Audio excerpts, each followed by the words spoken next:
All right, everyone, listeners of the Trailer Hitch podcast, I know why you come here. You come here for current events, big news, right? We break a lot of stuff here. Yeah, and there's been a lot happening in our world in the last week, and I think we would be remiss if we didn't at least acknowledge it. If there's anything we're known for, it's unpacking things. Yeah. Looking at footage and being able to decipher it for you. We are a movie trailer review podcast.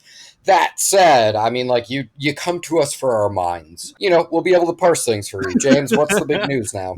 You all knew it was coming. We've all been watching the news. Ladies and gentlemen, Jamie Foxx is coming back to the Spider-Man universe. Cheers. Clink, clink, Finally, clink, 2020 shapes up. They made it happen. Everything else bad in the world happening right now can just take a back seat because Electro is coming back to Spider-Man, and I'm here for it. Now, I'm especially excited because, James, I don't know if you remember this, but the special edition of the Amazing Spider-Man 2 DVD, if you'll recall, was just a styrofoam model of Jamie Foxx's head as Electro.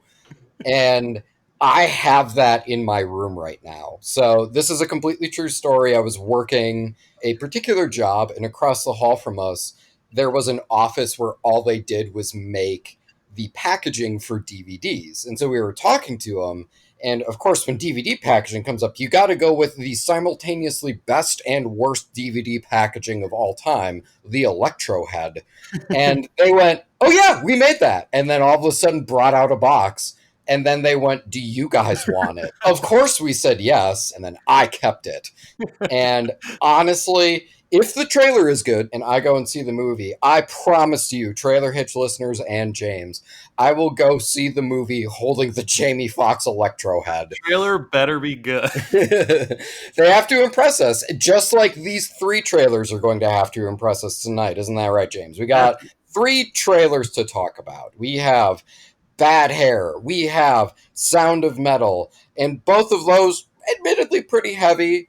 So Borat 2 is on the table as well. We ran the gauntlet with different vibes of trailers for each one of the 3. A diversity in tone, I think, is what we need right now. Because I think we're, as a nation, now that we know Jamie Foxx is coming back for Spider-Man, we're going through a lot of different emotions right now. Relief, jubilance, perhaps some anxiety in terms of whether or not he'll be able to top his performance in Amazing Spider-Man 2. And so we wanted to just cover every range of emotion with these trailers. So let's get to reviewing them. You can't haul your stuff without a trailer hitch. Trailer hitch.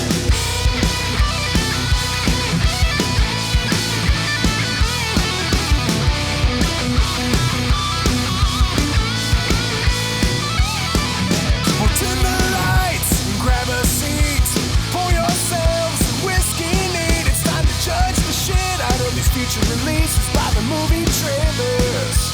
We're Trailer Hitch. This movie might totally suck, but the whiskey sure is going down fine. Yeah, we're Trailer Hitch.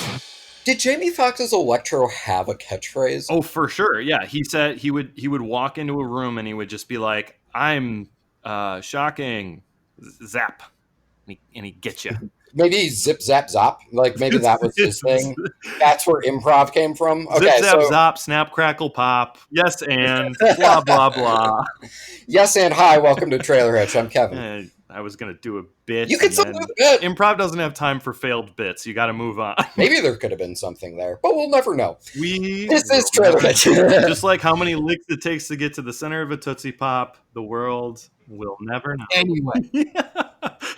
Anyway, this is Trailer Hitch, isn't it, Kevin? Hi, welcome to Trailer Hitch. Yes, this is a movie trailer podcast. We rate and review movie trailers on a scale of need to see more, or never need to see. If James and I both give a trailer a need to see rating, we celebrate. Then we see the movie, report back to you guys in a segment called Trailer in the Rear View, in which we talk about the trailer in retrospect, see how it's stacked up to the film, and also talk about the film writ large. Now, granted, yes, that go see the movie is a far shorter walk. Instead of to a movie theater, it's to our respective couches. And then we choose to stream the movie from there. That said, we are still operating under the predication of, would we pay money to see this? Am I willing to pay like the exorbitant $20 fee to actually watch the movie at home? We're not grading this on the predication of, am I willing to risk my life over this? But until that happens, We are going to be talking about trailers. Now, before we do that, we are going to have to do a little segment that we call Trailer Repair. Oh my gosh, we don't get to do it very often. And you know We why? don't get to do You know why I get excited about this one, Kevin? Yeah, I know. You have the theme song. We have a theme song for Trailer Repair. Trailer Repair. We're doing some repairs on the trailer because it needs it done because we fucked up. Trailer Repair is when James and I goof. Now, we talk a lot on this podcast. Occasionally, what that means is we're going to say something that's just fucking wrong. We here at Trailer Hitch, we like to think that we have at least a modicum of journalistic integrity. And that being the case, if we really goof, we're going to let you know, we're going to tell you. So respectively, what we're going to be doing is we're going to talk about Dune. Now, we reviewed that in our last episode. If you haven't listened to it, go ahead, give it a go. But take note of this. In that segment, we commented on the score. And we specifically, James did, comment on the choir that comes in. You just had to call me out specifically, didn't you? You're very quick to say when I goof, too. I'm just keeping this even funny.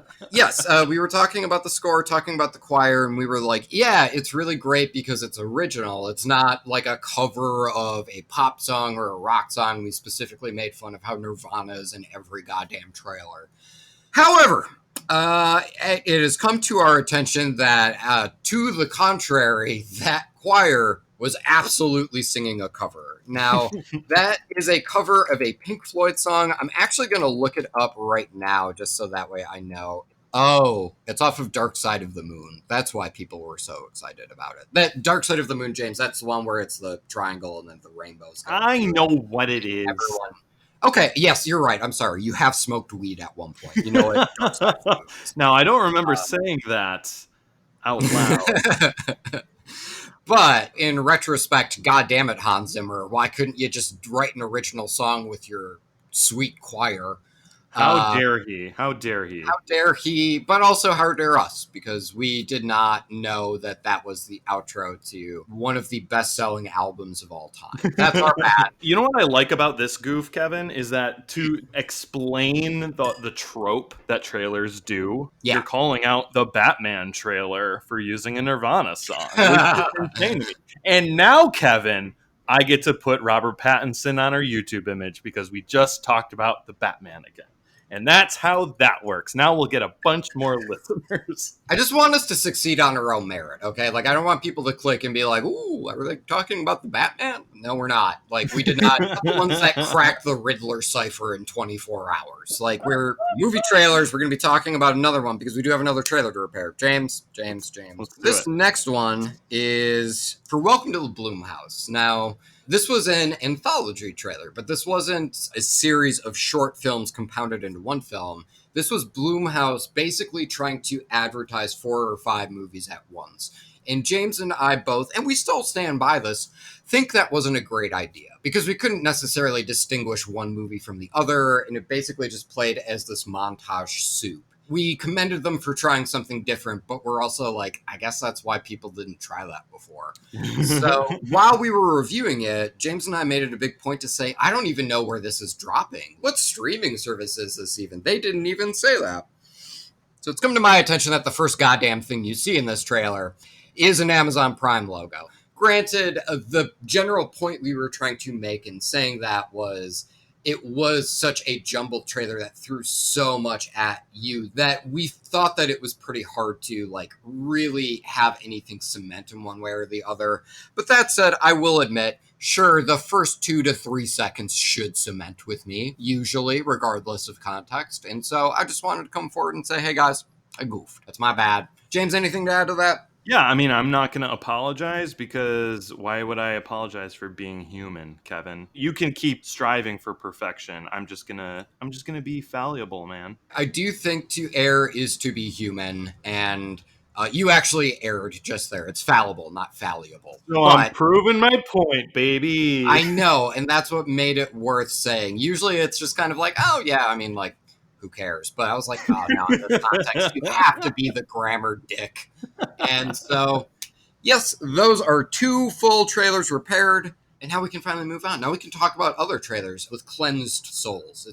I guess it kind of works like Catholic confession, where it's just like, yeah, you do that and now you can get to heaven. But now heaven in this case is a horror movie trailer. Because yes, even though we reviewed, I want to say a bushel of horror movie trailers last episode. Going off of what James said at the end of the last episode, a chili pot of horror movie trailers. Now that said, we did do our Halloween episode in September. So there are going to be other horror movies coming out. That means that we may review one the next episode too. But specifically today, we decided, you know what, this is a big enough trailer, we should talk about it. We decided to call up Becky with the bad hair and give a quick review for Bad Hair. Who does your hair? Aren't you tired of it? All the stares you get. That girl is poison. You want to be one of my girls? Yes. In a perfect world, a woman would be able to wear her hair the way she wants to.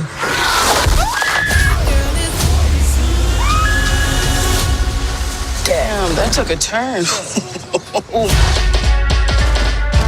All right, folks, let's comb through Bad Hair. This is directed by Justin Simeon, also written by him. This is starring Ella Lorraine, Jay Farrow, Lena Waithe, James Vanderbeek. Our random shout-out, because we here at Trailer Hitch like to give random shout-outs to cast and crew members, because the top build people tend to hog all the credit.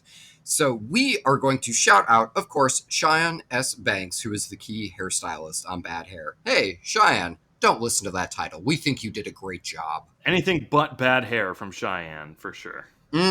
Absolutely. Okay, so this is Bad Hair. Just to give y'all a little bit of a primer, this is a horror movie. Our premise is basically an executive assistant who's aspiring to be a pop star gets some advice, and that's to get a killer weave. But ever an overachiever, she literally gets a killer weave, and it starts to wreak havoc. So I'm just going to start right out the gate by saying, from a thematic sense, I think that this is really interesting, because like a woman has to get a weave and is basically told to get something that makes her turn into someone that she isn't, and that someone is literally a monster. The issue is that awful thing about her is helping her achieve her dream. We see her start to actually get in front of the camera, which is what she clearly wants to be doing. And I think that there's a lot of really good thematic potential here. Now, I'm sure everyone heard killer hair and they went, that sounds super goofy. And here's the deal. It is. But the movie, as far as my read of it, is it was trying to make it semi-plausible. There is a hair demon that the main character ends up finding out about. And, it's one of those things where it's really hard because there's no way to make a killer hair movie that isn't really goofy. But I thought it was kind of a shame that they didn't lean into that aspect and make it comedic versus trying to have it make sort of sense. But how about you, James? How did you take that? I didn't have a problem with them diving into the lore, of Yes. the killer hair. Yeah, that lore specifically was kind of tripping me up. I think that's just where we differ a bit, is I think it was a good balance of what they presented is going to be the humor in this movie. I think the lore added to the goofiness. I think it fits with the genre that it's trying to do, and I think it comes across as silly and not serious. I do think that that's a solid explanation, and I have no doubt, now that you say that that's where they were going with that. But now something that I'm kind of wondering is that lore specifically, where it's just like a girl was walking by a tree that was made of black moss, and she went, you know what? That looked good on my head. And then she turned evil. Now, that said, right off, God damn this pun, off the top of my head, I can't really see a way where that necessarily fits into the thematic concept that's going on here, where this woman does, in a sense, have to make herself appear to be more white in order to be more palatable. For sure. Yeah. Now, do you think that runs counter to the thematic element? I don't know. When it comes to themes in movies, I like themes. I think they enrich a film, but I don't think every aspect has to be enforcing the theme all the time. I think that totally makes sense, man. Yeah, it's one of those things where, I don't need everything to be a Terrence Malick movie where it's like, what is this saying about the human condition? But that said, I can definitely tell that, it is touching on, a pretty serious topic, and it is definitely touching on a raw nerve, something that people are trying to get into the mainstream more. I guess my thing right now was like, oh, I am really liking this story. And I think I just would have liked that lore to be either funnier or to touch on that topic as well. I think that's fair. And you know what? Now that I think about it, an excellent comparison, but in the reverse of like, okay, I'm saying this is what I want from this bad hair movie. The lore of it doesn't need to be soaked in the symbolism as much. I just remember watching Us, like Jordan Peele's, and just remembering my one nitpick with it was giving too much information about this lore of how these people came about. And I'm like, no, you should have just left that as a mystery, because now I just have way more questions. Yeah, totally. No, you're like, exactly right. Who knows? Like, I'm saying, I'm like faulting Us for something that I'm now asking bad hair to have. So who knows? I'm drunk, Kevin. It's okay, man. Well, and like every movie is trying to do its own thing. Like I can definitely tell from this trailer that Bad Hair isn't trying to mimic Us. You know, it's not trying to mimic Jordan Peele movies. Like I think there are definitely influences there. For me, I think the influences that I was really attaching to, I do really like the style of this because it uses a lot of weird color gels. Like you see a lot of neon blues and like reds on walls and stuff. And bear in mind, like it is 80s, so sometimes you can just write it off as like, yeah, that's just, I guess, how the 80s looked. But then you see the main character in her bathroom and there's this big splash of red on her wall, and it's like, she doesn't have a red light. Like, you know that is pure style. This was something that a horror filmmaker, Dario Argento, would do all the time. Like, specifically Suspiria, I mean, like half the goddamn budget was color gels by the look of it. And you can definitely tell that like they're really going for like that 70s campy horror. Definitely in those zooms and those whip pans and those camera movements. I do get the sense that Justin Simien, the director, really is vibing off of that era of horror filmmaking. That to me feels like this is trying to do its own thing, where Jordan Peele, I think, was trying to like do modern filmmaking, and I think he does it phenomenally well. Whereas Justin Simien is like, I specifically want to call to this era of films and make something that could have fit in that 70s canon. Yeah, it's definitely its own thing. It's setting itself apart.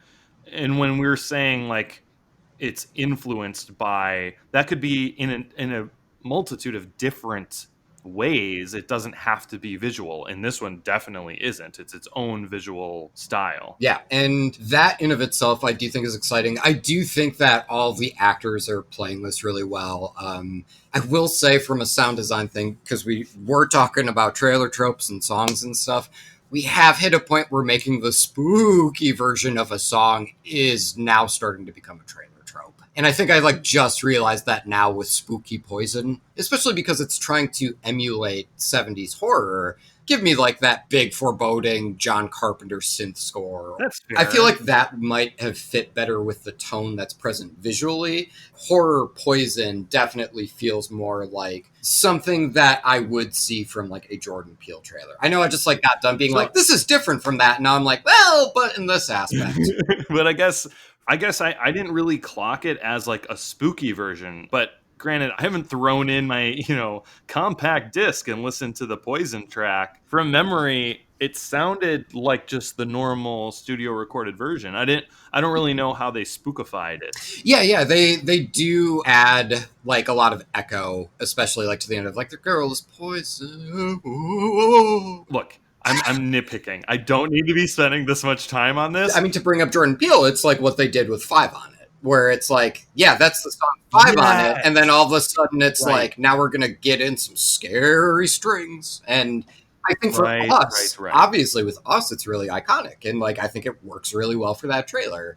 And they're definitely trying it with this trailer too, and I just didn't think that necessarily matched as well, specifically with what's going on visually. I think that's fair. And now that I'm done playing devil's advocate on that, I also like this song in this trailer would not be the hill I would die on. You could have gone in a different direction with this, and it would have been just as effective. So totally, man.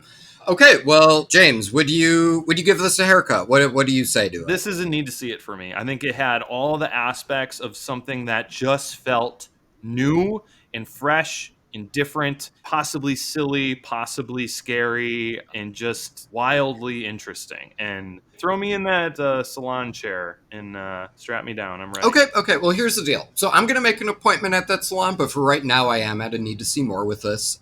I'm definitely interested in this. I do think that this was really fun, but at the same time, just like have a couple of things that are sort of holding me back from like outright latching onto this. But no, I mean, like overall, I do think that this trailer is definitely worth seeing and deciding for yourself. And we encourage checking it out. It's easy. It's free. It's on the internet. Go check it out. Wink. All right. Well, it seems like James will be picking up those scissors for bad hair. But you know what scissors are made of, James? Metal. And what's that sound? It's the sound of those scissors. It's Sound of Metal. That's going to be our next trailer. Your hearing is deteriorating rapidly. I can't hear you. Do you understand me? I can't. I'm deaf. I'm deaf. I found a place. I think it's important that you stay here with us right now, Ruben. I need you to wait for me. Okay? You're it for me, Lou. You're my heart. You're it for me. Okay? You gotta wait for me. This is Sound of Metal. This is directed by Darius Martyr. This is co-written by him and Abraham Martyr. This is starring Riz Ahmed, Olivia Cook, Matthew Amalric. It's one of those things where I know if you saw him, you'd be like, oh, right, that guy. Our random shout out is going to go to Philip Blad, who is the production sound mixer. Hey, Philip, seriously, man, good job. At least based on this trailer, you killed it. Yeah. Sound of Metal. This is about a metal drummer. He's in a two-piece band with someone who we presume is also his romantic partner, and he starts to go deaf, and he tries to play through it, tries to work through it, and he keeps losing his hearing and eventually has to go to what's effectively a group home for people who have recently become deaf and has to learn how to accept his new life. So definitely a drama. Definitely is anchored on Riz Ahmed. Can you carry this performance? And the answer is yeah. Riz Ahmed's a really good actor, and he definitely shows it here. And certainly this trailer is cut in a way where it maximizes and gives you a full range of his performance here. Not just that, it's not just a trailer where it's like, look at this one guy do really well. I think that this trailer is just cut exceptionally well. I think that its use of sound is given top priority, especially given the context of the film. And I think that it really does balance a mix of music and sound effects and the lack thereof in a really spectacular fashion. First time that sound drops out is fucking great, because you definitely get that sense of how scary it is. Like, you see that shower run and you hear absolutely nothing, and you can just see in his face that he's just barely keeping it together. Like, he's trying to convince himself that maybe this will go away in a little bit. And then, yeah, we eventually do hit a point where he can't lie to himself anymore. And he has to start to learn how to accept his new life. And he has to completely change it because, again, he is a touring and professional musician. But what I thought was really cool was seeing him be able to connect to that kid on the slide, where there's a kid at the top of it, and then he starts to do a little drum pattern on the slide itself, and the vibrations definitely register with that kid. And what I thought was cool, and again, worth commending the sound mixing for, is he's deaf, so you can't necessarily hear anything, but there is just like a slight bump in the audio, so it's like you can feel that rhythm even though you can't necessarily hear it clearly. I thought that was really well done. I feel like any other kind of movies, if it's like a similar trailer like this, but the plot is about something different, we would almost call it an atmospheric trailer. Mm-hmm. Because that's the story. The plot is about this guy's whole perception of atmosphere is changing. Of course, the use of sound and the use of silence has to be front and center in this trailer. I do not think it could have been done any better than it was done. Yeah, truly, man. And like, Yeah, you can definitely tell that there was so much care and attention taken to that aspect of the production. I do also think that even though it is largely a spare story, I mean, like when I was writing the description of the movie, I have this down to like fucking 6 words. And then I was like, I have to add stuff just so it makes it, just so I'm earning my non-check with the show. Like the only thing I'll bring up with this trailer, man, is I think this may have showed me a little bit too much. I think especially seeing him with his hair gone, because Riz Ahmed has like blonde highlights in his hair. And then eventually it does hit a point once he starts to accept himself and accept his new life and understand that this is going to be your life. And it's not about fighting it. It's about figuring out a new way forward. You see him shave his head and like he has closely cropped dark hair. I am kind of hoping that there is going to be more because, well, what's that path forward for this guy who used to be a professional musician? I don't really know. And so far, the trailer isn't telling me that. And I think that's good. But that said, seeing him kind of start to accept himself, I do feel like is starting to give me the end of his character arc. And since this does seem like a character-driven drama, I was kind of hoping I didn't necessarily get that much of the story through this. You know, I'm more lax on that kind of thing, and I mean, you've brought that up in trailers in the past, and I usually am just like, well, that didn't really bother me, blah blah blah. Now that you say it, I think this one could have been better off if it left some stuff to the imagination. And when a character goes through a physical change, like the change in the way they dress, the way they present their hair and their face and everything, that is in film a shorthand for a testament to the journey they've been on. Yes. When you're already showing us that part, Kevin, yes, I think you have a point. And I will not disagree with you on that one. I think this trailer could have been better now that you say that. And really, you just got to remove the shots of him with the changed hair. Yeah. Yeah, it really wouldn't take all that much. I think seeing him drum for the kid on the slide, that in of itself for me is like, oh, okay, great. Like, I can start to see where his character is going to go from here. And I'm operating under the predication that there's still going to be a lot to work through. But I think, yeah, exactly, man. Like, just going those 2 steps after was just a little bit too much. But, no, man, overall, like, you should watch this trailer. It's real good. Not to give anything away, but I do think it's one of the best edited trailers of the year so far. That's saying something, man. There's been some really excellent trailers so far this year. We have gotten some really good trailers so far this year. I mean, like, it's that plus Jamie Foxx gets to reprise his role as Electro. Like, there are some things to hold on to with 2020. And absolutely. The trailer for Sound of Metal is one of them. That's a need to see for me. It's a need to see for me, too. Hey! It's a need to see. We're gonna do some link in here. We're gonna check this movie out, you guys, because we liked the trailer. That's how this podcast works, isn't it, Kevin? Listen, Sound of Metal, from afar, this does look like it is going to be an Oscar contender in some way. Which, honestly, man, speaking of Oscar contenders, I've been hearing a lot of really great buzz for Sacha Baron Cohen this year. I've heard really good things about his performance in The Trial of the Chicago 7, which is a trailer that we're not talking about tonight. We're definitely talking about Borat 2. But hey, Sacha Baron Cohen is in that. Let's go on in. Where is everybody? They're wanting everybody to quarantine so they don't spread this virus. Could I stay in your home? I hope quarantine never ends. What is more dangerous, this virus or the Democrat? Democrats. What do you prefer? You fist me or I fist you? Same time. Fist each other. Yeah, there you go. All right, James, I'm going to try it. I'm going to try and say the full title for this movie. So this is Borat Subsequent MovieFilm, Delivery of Prodigious Bride to American Regime for Make Benefit Once Glorious Nation of Kazakhstan. I felt like I needed to get like a little thing of water in the middle of that. Are you ready for my reaction? Yeah, do it. Very nice. Those impressions are going to come back. That's right. That's right. I do have to remember that from when Borat came out. Did you see what I did there? Because very nice is a it's like something that's from the first Borat movie. Is it?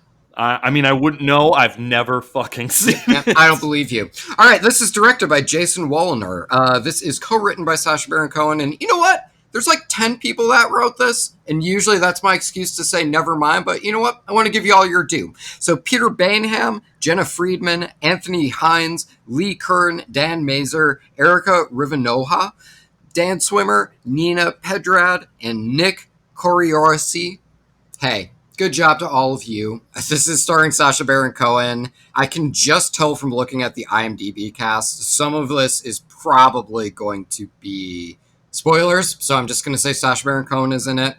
I'll just randomly shout out Michael Giambra, who is one of 3 editors on this. Hey, Michael, I can tell that this was probably like pretty insane to have to cut just because it's faux documentary. So good job, bud. All right, Kevin, why don't you lead us into the premise for Borat?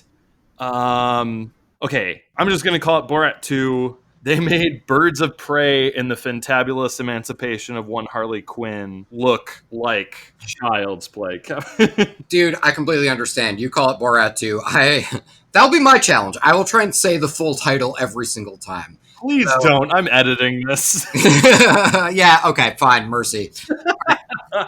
So what's Borat 2 about? Basically, Borat has been shamed by Kazakhstan for the release of his first film. Brought a lot of bad press, and if you've seen the first film, you know why.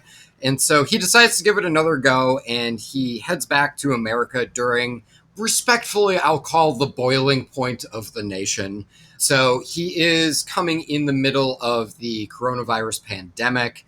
He is coming in during an incredibly contested and contemptuous election. It's so bad that I'm slurring words. That's how bad things are. And now in struts Borat. But how is this trailer? So here's the deal. It is a long trailer. This trailer it clocks in at about 3 to 3.5 minutes. And typically trailers kind of hover around the 2 to 2:30 mark. I know 1 minute doesn't sound like a lot, but it is. Now here's the deal. It's a long trailer, but I think it largely works. And that's purely because there are different segments and more or less different vignettes with this trailer, which was the structure of the first film. And it did convey that structure pretty well. And it did kind of give the inference that this is basically going to be a movie that is structured very similarly to the first Borat. And so we start with Borat in Kazakhstan basically becoming the pariah for making Kazakhstan look terrible abroad, which is kind of a funny meta joke because the actual nation of Kazakhstan fucking furious at the first Borat movie. So They are playing off of that.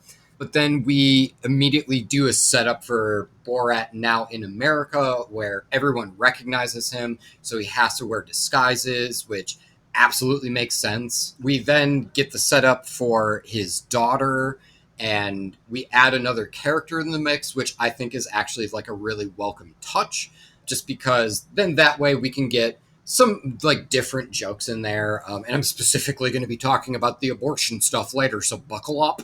And we also get basically just like another character who can really help make those pranks work, because again, Sacha Baron Cohen is noticeable. Like, it is hitting a point where it is pretty hard for him to goof someone without, like, additional disguises or other people to sort of throw things off. And then it's just seeing how all of that collides with each other. And so it does make for a lengthy trailer. That said, I don't feel like I saw the entire film with a long trailer, which is a huge plus for me. But how are you feeling so far with it? Yeah, man. I mean, you said almost 3.5 minutes, and I went, really? Because you do not feel that length in this trailer at all. It moves at a clip, and every 35 to 40 seconds, it moves on to something completely different. So it's always like keeping your attention with something different. Yeah. I was not joshing you before, Kevin. I've never seen Borat, the movie. Really? I saw the trailers for it, and I just thought this looks cringy and just uncomfortable and not like a type of thing I would find funny. There's definitely a lot of cringe humor in it, yeah. And then I never got around to seeing it. And then by the time I got to college, it's like everyone had seen it like 1,000 times already. Yes. I mean, I could get by quoting the shit that everyone else was quoting and not really revealing it. Yeah. You could blend with the other boys that were quoting it nonstop. Yeah. That doesn't really say anything about this trailer. Although it does, I guess it does. it was not my sense of style in terms of comedy when I saw the trailer for the first movie, and this still isn't my sense of style. Even though, like, I don't hate this though. I think it's a well-made trailer, especially for what it is, and especially for having such a massive fan base that it does have. It's interesting because I've never seen the first one. Totally, yeah. Yes, you are definitely right in your assessment of the trailers. It is based on cringe humor, and a lot of Sacha Baron Cohen's comedy, specifically with Borat is not a great dude. And part of that, the joke sometimes is it's cultural, and you do see that with this trailer where it's like, oh yeah, women aren't allowed in the car, it's only men and bears. And sometimes it is just like Borat himself is just violent. Can I say one thing though, real quick? Because I want to be more clear. I think the reason that I stayed away from it, and especially when I got to college and saw, heard people quoting it and joking about it and stuff like that, I feel like even then I was just like, the people that I heard quoting it, I feel like they didn't get it. Like maybe they were laughing at things because they think the character of Borat, it's fun to make fun of people like that or something like that. Does that make sense? And that was something that I wanted to bring up in this review, is that things are different since 06. Things are definitely different. And on top of that cringe humor, there is a lot of race-based humor with Borat, and specifically a lot of his jokes. The more aggressive ones are anti-Semitic. Sacha Baron Cohen is Jewish. He is doing it for satirical purposes, but obviously that joke in 06, which is like, oh my god, that's shocking, but all of us in this room, in this theater, understand that this is a joke, and that no one's being like, ha ha ha, but I agree.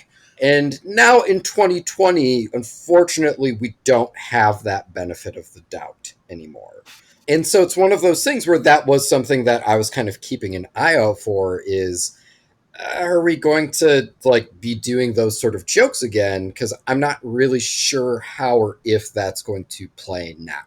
Honestly, I was kind of relieved where, for the most part, it does seem, and granted, there's no way that you'd be able to put any of those jokes in the trailer anyway, but it did seem like it was sort of avoiding that type of humor, and is now basically taking Borat, who does and says really vile things, and putting him up against people who are also saying really bad things, and then he just takes it one step further, where it's okay, you think abortion is wrong and you should never ever do abortion, then there's the abortion joke in this trailer, which is definitely very much pushing the envelope, and is definitely trying to make a broader point, and in an ideal world would make that anti-abortionist realize, sometimes you should be able to do it.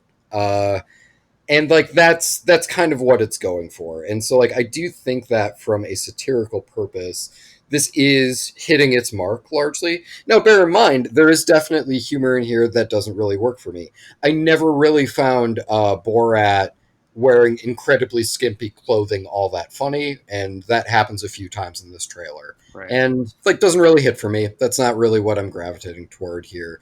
The stuff that I'm laughing at here is when he approaches someone who's like, yeah, it's a pandemic. We have to quarantine and keep away from each other. And Borat looks at him and goes, could I quarantine with you? And then it immediately cuts to him hanging out in their goddamn living room. And that was hilarious. Yeah. That was the sort of stuff that I was really laughing at. And it did make me feel like, you know what, no, maybe now is a good time for a Borat movie, because things do seem so crazy right now, so why not have this be your cipher to be able to report on what is happening right now? And some of it was really hitting for me. Now granted, did all of it hit? Definitely not, but at the same time, I did appreciate the attempt, and I do think that there were points where it was definitely very successful. And again, just from a construction standpoint for the trailer, I do think that this works. It's definitely very similar to its predecessor. I still feel that way about the first one. Do I feel that way about this one? Yes, to a certain extent. But like you said, there are still things in this that I'm like, I think this works very well. But a lot of it is like I would need to wait and see if that plays the way I hope it plays. You know what I mean? Sure, It's sure. a little like, I don't know about that part, like stuff like that. I know how professional I'm sounding by being so vague with just saying this part, It's okay. that part. But it is my first week back at work, and my brain isn't working at full capacity. Never mind. That is something that is low-key, something that, having done this show, I now give like professional critics a lot of credit for. There are so many times when I watch a trailer and I'm like, I have at most 2 sentences to say about it. What do I say about? What am I supposed to say about this? Yeah, and James and I have a lot of benefit where we are actively picking which trailers we want to talk about. We can select it. That is, since we referenced it earlier, part of why we're not talking about the Trial of the Chicago 7 is because I think at most I'd be like, yeah, seems fine. I'm probably going to see it because I'm a fan of Aaron Sorkin. But at the same time, I thought that music choice made it seem goofy. That's all I have to say about that entire trailer. Yeah, I think the only reason I thought about maybe doing it is like, maybe we'll fit another Borat joke in here.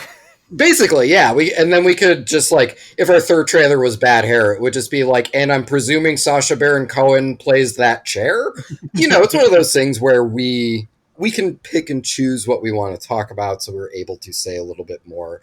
But yeah, man, there are definitely times where it's like, I only have a couple of things here, but yeah, I mean, that's okay, man. I've definitely been there where I'm like, all right, time to fill 10 minutes. So yeah, I mean, I guess what I'm saying is this is surprisingly a need to see more for me, because I think it does have aspects of it that I'm like, I don't know, maybe the real world is so upended right now that something like this would be nice, especially because it seems so current. It's like he got in there and started talking about the coronavirus immediately. We're still in it, you guys. It is not. Yeah. It is not yesterday.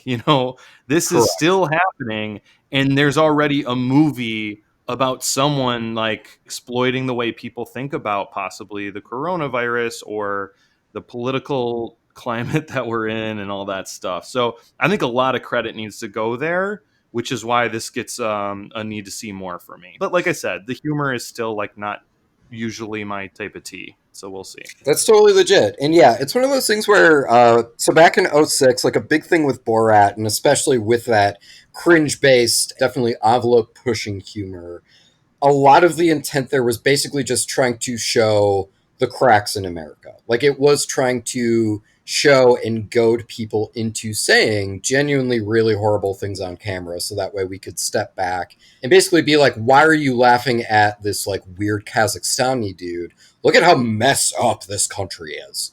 And I thought that was really potent and I think really did work. I have no idea how it holds up on a rewatch, because I think most people, I watched it a bunch when I was in high school and I thought it was great. And then I was like, I've watched this too many times. I am the reason why James didn't see it in college. I think by the time we started to meet and hang out, it was like, I don't want to watch Borat right now. So sorry, James, but it's your fault. Yes, exactly. Yes, blame me. Now, when it comes to 2020, again, we know all those cracks. Those cracks are actively coming up in the presidential debates, for God's sake. It's not something where we need to be reminded of that. And so when I clicked on this, I was like, I don't know if I need another Borat movie.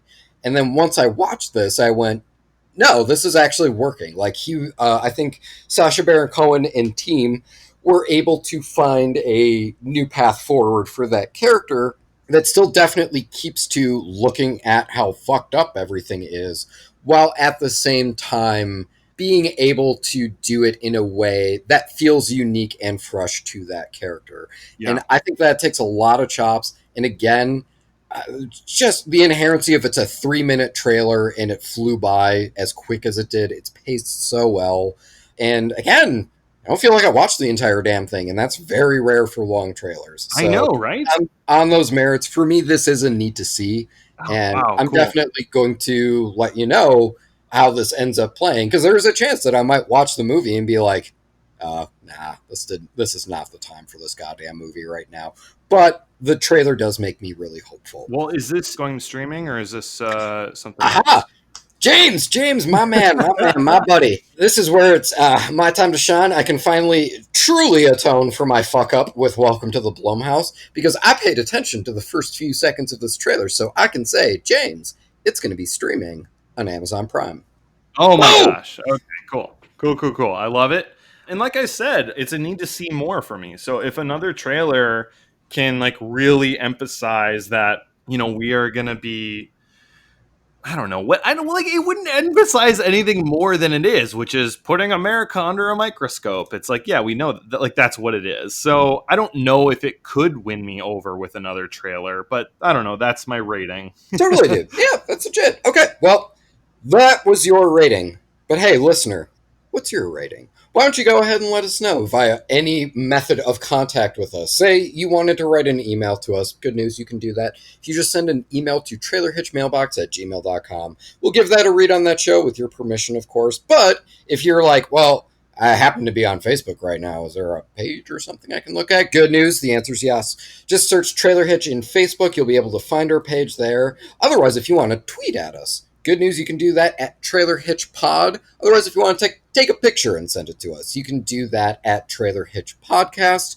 Otherwise, if you want to, say, leave a comment on YouTube, you are more than welcome to do that. And hey, while you're on YouTube, be sure to subscribe, be sure to like, do all of the things that help us find more listeners. And speaking of helping us find more listeners, if you're not listening to us on YouTube and you are, say, listening to us on Apple Podcasts or perhaps Stitcher, why don't you go ahead, like, subscribe, rate, review, do all the things that help us find more listeners, so that way we can get all of that feedback. That way more people can hear us talk about trailers. We can hear more people talk to us and let us know what trailers they're liking. If you ever have trailers that you want to request for us, feel free to do so. Now, that said, we do have 2 full movies that we have to talk about. That will probably happen next episode. We do still have to punish ourselves with 2 never-need-to-see movies, so you will be hearing us talk about Deep Blue Sea 2 and Ghosts of War. That's right, I said and. But in the intermediary, we would like to say thank you to our other contributors for this podcast. It's not just James and I. We would like to thank Danny Schmitz from Lost in a Name for the amazing intro that you hear at the top of every episode. We would like to thank Rachel Ashley for the amazing cover art that you see on all of our various social medias. You can find her work at Mighty Creations on Instagram. We would also like to thank Jenny Hawks, our bad movie and social media correspondent, for her sterling work week in and week out. And we would also like to thank Casey Clowers for the amazing outro song, which you will hear momentarily.